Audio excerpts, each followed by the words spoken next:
कहते हैं कुछ कहानियां किताबों में नहीं मिलती, वो हवाओं में घुली होती हैं, दीवारों में फुसफुसाती हैं और कुछ गुड़ियों की आंखों में कैद होती हैं। ये कहानी शुरू होती है एक चिट्ठी से। दिल्ली में रहने वाली सियामी को एक दिन एक नोटिस मिला। उसकी नानी, जो कुछ महीने पहले ही चल बसी थी, उनके नाम पर उत्तराखंड के एक गांव में एक पुरानी हवेली थी और एक लकड़ी की गुड़िया। चिट्ठी में लिखा था, आपकी नानी ने आपके नाम अपनी पुश्तैनी हवेली और एक विशेष वस्तु छोड़ी है। कृपया विरासत की प्रक्रिया के लिए शीघ्र संपर्क करें। सियामी को बहुत आश्चर्य हुआ। उसे ये हवेली याद नहीं थी और गुड़िया, वो तो बचपन में ही गुड़ियों से डरती थी, पर नानी की आखिरी निशानी थी। उसने फैसला किया वह गांव जाएगी। उत्तराखंड के ऊंचे पहाड़ों के बीच एक सुनसान रास्ते पर वो कार से उतरी। सामने खड़ी थी राठौर हवेली, पुरानी, विशाल और कुछ अजीब सी, मानो वो हवेली उसे पहले से ही देख रही हो। दरवाजे पर खड़ा था काशी चाचा, जो उसी हवेली का पुराना सेवक था। उसने सियामी को देखते ही हाथ जोड़ लिए। आपकी सूरत बिल्कुल अमृता दीदी जैसी है। सियामी मुस्कुराई, लेकिन वो नाम सुनकर थोड़ी उलझ गई। अमृता, आपकी नानी का नाम। हवेली के अंदर प्रवेश करते ही एक अजीब सी ठंडक ने उसका स्वागत किया। दीवारों पर जाले, लकड़ी की सीढ़ियां चरमराती हुई और सबसे अंत में एक छोटी सी काठ की गुड़िया कांच के एक बॉक्स में रखी थी। गुड़िया की आंखें खुली थी, बड़ी, नीली और बहुत ज्यादा जिंदा लगने वाली। शाम ढलते ही सियामी ने अपना कमरा चुना। वो थकी हुई थी, लेकिन उसका ध्यान बार बार उस गुड़िया पर जा रहा था। रात को 3:17 पर उसकी नींद टूटी। हवा में सरसराहट थी। उसने टॉर्च जलाई और जैसे ही पलटी, गुड़िया उसके तकिए के पास बैठी थी। उसके चीखने पर काशी चाचा दौड़ते हुए आए। गुड़िया फिर से बॉक्स में थी। चाचा ने बिना कुछ कहे धीरे से कहा, बिटिया, ये हवेली कई सालों से बंद थी, लेकिन जो अंदर है वो आज भी जागता है। सियामी ने कहा, ये गुड़िया कैसे? चाचा ने बहुत देर चुप रहने के बाद बोला, इस गुड़िया में आत्मा है, आपकी नानी की बहन की आत्मा। नाम था दया। बचपन में अमृता और दया दो जुड़वां बहनें थीं, लेकिन दया शांत स्वभाव की और अमृता तेज, महत्वाकांक्षी। गांव में एक समय ऐसा आया जब लोग कहने लगे, दया पागल है, वो अंधेरे में बात करती है, दीवारों से बोलती है और अजीब चीजें बनाती है। अमृता ने परिवार से कहा, दया को तहखाने में बंद कर दो। दया को कैद कर दिया गया। उसे सिर्फ एक लकड़ी का टुकड़ा और चाकू मिला। कहते हैं उसने उसी लकड़ी से अपनी जैसी एक गुड़िया बनाई और फिर उस तहखाने में आग लग गई। दया जिंदा जल गई, पर किसी ने नहीं बताया कि उस रात हवेली की दीवारें कांपी थीं और जब राख हटी तो बस एक चीज बची थी, वो काठ की गुड़िया। उस रात के बाद हवेली को बंद कर दिया गया था, लेकिन जब नानी की मौत हुई, वो गुड़िया वापस दिखने लगी। अब सियामी के साथ अजीब चीजें होने लगी। आईने में परछाई दिखती, कमरे में दरवाजे खुद से बंद होते और रात में कोई उसे उसके नाम से पुकारता। एक रात उसने साफ सुना, तू मेरी जगह ले ले, मुझे फिर से जीने दे। वो दया थी। अब सियामी ने फैसला किया, वो तहखाने में जाएगी। वो वही जगह थी जहां दया को बंद किया गया था। नीम की लकड़ी से बना एक दरवाजा, जंग लगे ताले और अंदर की हवा, जैसे कोई सदियों से सांस रोके बैठा हो। तहखाने के अंदर था एक टूटा आईना और उसी के सामने गुड़िया। जब उसने आईने में देखा, वो खुद को नहीं देख पाई। आईने में था दया का चेहरा। दया अब सामने थी। उसका चेहरा झुलसा हुआ, लेकिन आंखों में कोई गुस्सा नहीं, बस दर्द। उसने कहा, मैं मरना नहीं चाहती थी, मैंने तो बस जीने की कोशिश की थी, लेकिन अमृता ने मुझे जला दिया। सियामी की आंखों में आंसू आ गए। उसने पूछा, मैं क्या कर सकती हूँ? दया ने कहा, मुझे इस गुड़िया से मुक्त कर दो, मुझे उस नीम के पेड़ के नीचे दफना दो जहां मुझे जिंदा जलाया गया था। अगली सुबह सियामी ने वही किया। वो गुड़िया लेकर नीम के पेड़ के नीचे गई। हाथ कांप रहे थे, लेकिन दिल शांत था। और जैसे ही आखिरी मुट्ठी डाली, पूरा आसमान गरज उठा। हवेली हिलने लगी। एक चीखती हुई हवा निकली, तेज, काली और दर्द से भरी। लेकिन फिर सब शांत हो गया। कुछ पल बाद हवेली में पहली बार धूप आई। काशी चाचा ने आंखों में पानी लेकर कहा, आज हवेली की आत्मा को मुक्ति मिल गई बिटिया। सियामी अपने कमरे में लौटी।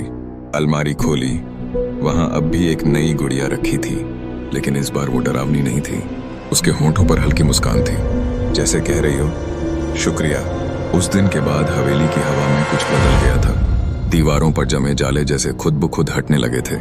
छत से झूलते झूमर ने पहली बार हल्का सा कंपन किया था, मानो वर्षों बाद कोई संगीत उसे छू गया हो। लेकिन रात का अंधेरा अब भी वैसा ही था। सियामी ने खुद को बार बार समझाया, सब ठीक है, दया मुक्त हो गई है, अब कुछ नहीं होगा।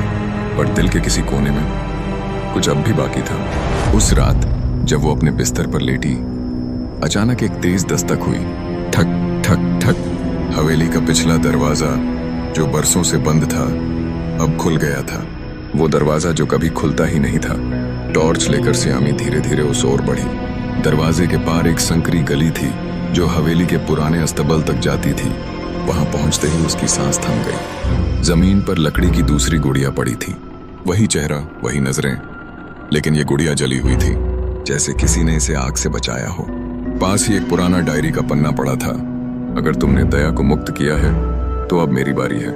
मैं वो हूं जिसे अमृता ने पूरी तरह मिटा दिया था, लेकिन मैं अब भी हूं और मुझे चाहिए वो आखिरी चीज जो उसने छुपाई थी। सियामी अब उलझ गई थी। आखिरी चीज क्या?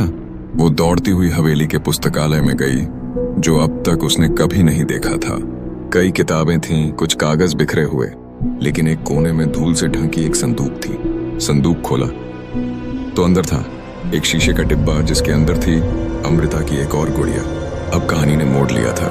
अब तक सबको लगा कि दया को नानी अमृता ने मार डाला, लेकिन सच ये था, अमृता ने सिर्फ दया को नहीं जलाया था, बल्कि किसी तीसरे को भी, जिसका नाम इतिहास से मिटा दिया गया था। उस रात जब हवेली में आग लगी थी, तब एक और आत्मा उस आग में जल गई थी। दया की बेटी, नाम गुंजन। वो एक बच्ची थी, लेकिन गांव में अफवाह थी कि वह भूतों से बात करती है। अमृता ने दया को तो कैद किया ही था, पर उसकी बेटी को भी हमेशा के लिए मिटा देना चाहा। गुंजन की आत्मा अब जाग चुकी थी और वो कह रही थी, तुमने मेरी माँ को मुक्त कर दिया, अब मुझे भी मुक्त करो। मेरा दिल जो अमृता ने शीशे के डिब्बे में बंद किया था, उसे नीम के पेड़ की छाया में दफनाओ। लेकिन याद रखना, मेरा दिल अब भी जल रहा है, उसे छुओगे तो तुम भी जल सकते हो। सियामी ने काशी चाचा से पूछा, क्या आप जानते थे कि दया की कोई बेटी थी? काशी चुप रहे, फिर धीरे से बोले, हम सब ने चुप्पी ओढ़ ली थी। अमृता दीदी बहुत ताकतवर थी, उन्होंने जो कहा वो सच बन गया, और जो नहीं कहा वो मिटा दिया गया। अब सियामी के पास दो रास्ते थे। एन उस दिल को वहीं छोड़ दे और हवेली हमेशा के लिए छोड़ दे, तो या फिर गुंजन को भी मुक्त करे और इस हवेली की आखिरी आत्मा को शांति दे। उसने दूसरा चुना। गुड़िया का शीशा तोड़ा गया। भीतर एक लाल रंग का दिल था, काठ से बना, लेकिन उसकी सतह जलती हुई थी। सियामी ने हाथ में दस्ताने डाले, दिल को उठाया और वही रास्ता फिर से लिया, नीम के पेड़ की ओर। उसने दिल को जमीन में रखा, पर जैसे ही मिट्टी डाली, आसमान फटा, बिजली गिरी, एक और आत्मा बाहर निकली। ये दया जैसी शांत नहीं थी, ये भड़कीली थी, तड़पती हुई। गुंजन की आत्मा आसमान में भभकती रही और फिर धीरे धीरे नीचे उतरकर उसी जमीन में समा गई। अब हवेली शांत थी, वास्तव में शांत। अगले दिन सियामी ने एक फैसला लिया। उसने हवेली को फिर से बनवाना शुरू किया।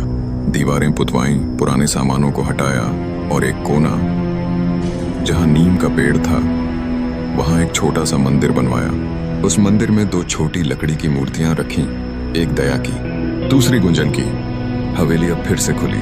गांव के लोग आने लगे, काशी चाचा मुस्कुराने लगे और सियामी को भी लगा वो अब अपनी जड़ों से जुड़ गई है।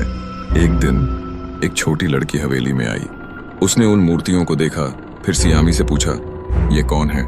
सियामी मुस्कुराई और बोली, ये मेरी कहानी है, जो जली नहीं, बस यादों में बदल गई। कुछ हफ्ते बीत गए। हवेली में अब जीवन लौट आया था। परछाइयां अब कहानियां बन चुकी थीं और कहानियां अब इज्जत। गांव वाले अब हवेली को भूतिया कोठी नहीं कहते थे, अब वो इसे कहते थे दया निवास। सियामी ने अपनी किताब लिखनी शुरू की। काठ की गुड़िया, एक अधूरी आत्मा की पुकार। लोग दूर दूर से आने लगे, कोई देखने, कोई समझने और कुछ लोग मुक्त होने। लेकिन कहानी अभी खत्म नहीं हुई थी। एक दिन हवेली के दरवाजे पर एक औरत आई, सफेद साड़ी, आंखों में नमी और हाथ में एक पुराना संदूक। उसने अपना नाम बताया, रूपा राठौर। वो अमृता की सबसे छोटी बहन की बेटी थी और उसके पास कुछ था, अमृता की असली डायरी। डायरी की पंक्तियां सियामी को हिला गईं। मैंने दया को कभी नहीं चाहा था, मैं सिर्फ घर का नाम चाहती थी, सम्मान। लेकिन जब उसने गुंजन को जन्म दिया और लोग कहने लगे कि वो आत्माओं से बात करती है, तब मैं डर गई थी। मैं डर से बुरी बन गई और उस डर ने मुझे राक्षस बना दिया। पर जब आग लगी, मैंने दया को बचाने की कोशिश की थी, लेकिन देर हो चुकी थी। मैं अपनी आत्मा खो चुकी थी और अब मैं खुद उस हवेली की दीवारों में कैद हूँ। सियामी ठिठक गई। क्या अमृता की आत्मा भी अब भी यहीं थी? क्या इस पूरी कहानी में वो सिर्फ एक विलन थी या कोई जो खुद टूट चुकी थी? उस रात हवेली में हल्की सी सरसराहट फिर गूंजी। कमरे में ठंडक फैली। आईना फिर धुंधला हुआ और उसमें एक औरत की परछाई दिखी। शानदार साड़ी, माथे पर बिंदी और आंखों में पश्चाताप। अमृता। उसने पहली बार सियामी से कुछ कहा। तुमने मेरी बहन को मुक्ति दी, मेरी भांजी को शांति दी। अब क्या तुम मुझे माफ कर सकती हो? सियामी के होंठ कांप उठे। उसने कहा, तुमने बहुत गलत किया, लेकिन तुमने सच कबूल कर लिया और शायद यही मोक्ष है। आईने में हल्का सा धुंधलापन छाया। अमृता की आंखों से एक आंसू गिरा और धीरे धीरे वो आईना साफ हो गया। आईने में अब सिर्फ सियामी थी, अकेली। लेकिन आज वो अकेली नहीं लगी। हवेली अब पूरी तरह शांत थी। उस दिन के बाद वहां कोई परछाई नहीं दिखी, सिर्फ हवा चलती थी। पर अब उसमें डर नहीं, एक कहानी की गूंज थी। कई साल बाद सियामी अब एक प्रसिद्ध लेखिका थी। उसकी किताबें आत्माओं पर नहीं, आत्माओं की इंसानियत पर होती थीं। उसने दया निवास को एक ट्रस्ट में बदल दिया, जहां वो बच्चों को पढ़ाती थी और औरतों को आत्मनिर्भर बनाती थी। एक बार एक बच्चा बोला, मैम, वो नीम के पेड़ वाला मंदिर इतना शांत क्यों है? सियामी मुस्कुराई, क्योंकि वहां अब कोई आत्मा नहीं रहती, वहां अब सिर्फ यादें रहती हैं। और यादें डरावनी नहीं होती अगर तुम उन्हें प्यार से देखो। अंतिम दृश्य, शाम का वक्त, हवेली में सन्नाटा। काठ की गुड़िया अब मंदिर के कोने में मुस्कुरा रही थी।